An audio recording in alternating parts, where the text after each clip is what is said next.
Het laat my wegdraai van die wêreld, dit laat my nederig voor U daal. Daar's 'n vuur hier binne my en dit brand, ja, dit brand my. Goeiedag geliefde, ek hoop dat jy in hierdie Pinksterwees gevaarlike kombinasies leer ken het en dat jy agtergekom het gister, maar dat jy ook deel is van dit. Ons sluit op hierdie Vrydag af, daar's so baie wat ons nog wil sê hieroor, maar ons tyd is net te min. Ons sluit 'n bietjie af met onvoorspelbare kombinasies, wat baie gevaarlik kan wees.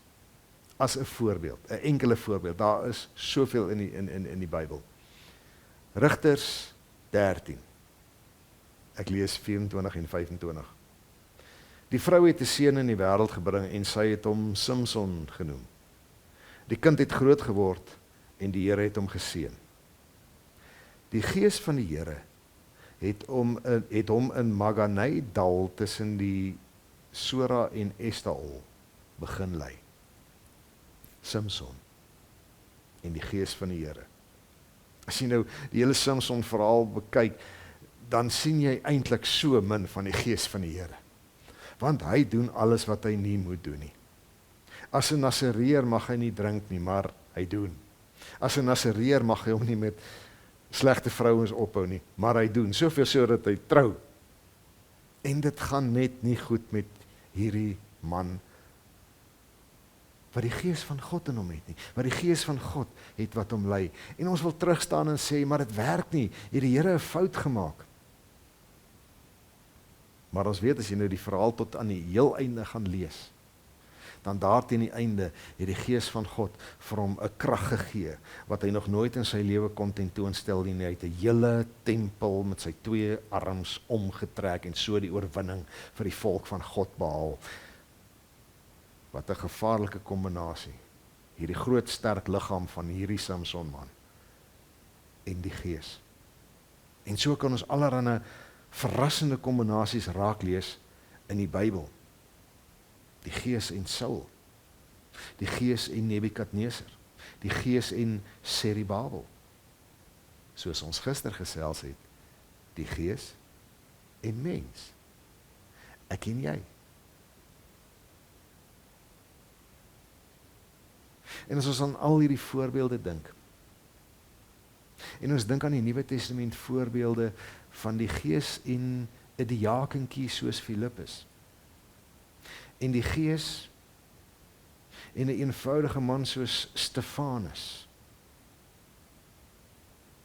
Gaan lees dit daar in Handelinge, hierdie 2 manne se verhaal, dan staan daar elke keer en hy het vol van die Heilige Gees. Het hy iets bereik wat ek en jy seker maar gedink het is onmoontlik.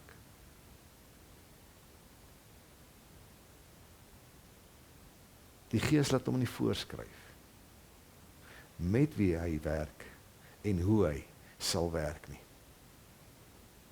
En daarmee pleit ek so by jou, dat as jy nie gewoonte geraak het om jouself te diskwalifiseer, om iets kragtig, iets betekenisvol vir die koninkryk van God te kan doen, want jy is nie geleerd genoeg nie, jonk genoeg nie, reeds te oud dalk, of hoeveel verskonings jy ook al mag hê. Laat toe dat die gees van God jou verras. Hy kon vir Samson, hy kon vir Serubabel, hy het vir Saul, hy het vir Nebukadneser, hy het vir Filippus en hy het vir Stefanus, en hy sal vir jou, ons het gister gelees, in Romeine 8, dat die gees van God in sy mense is.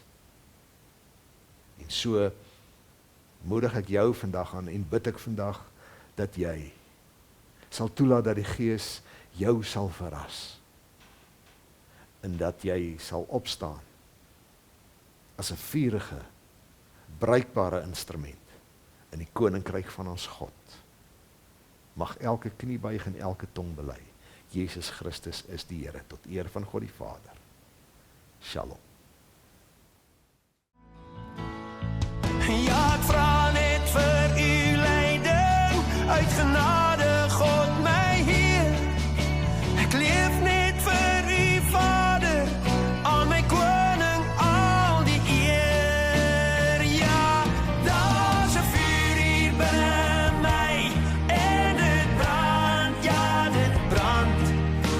'n krag wat my verwonder oor die grootsheid van u mag.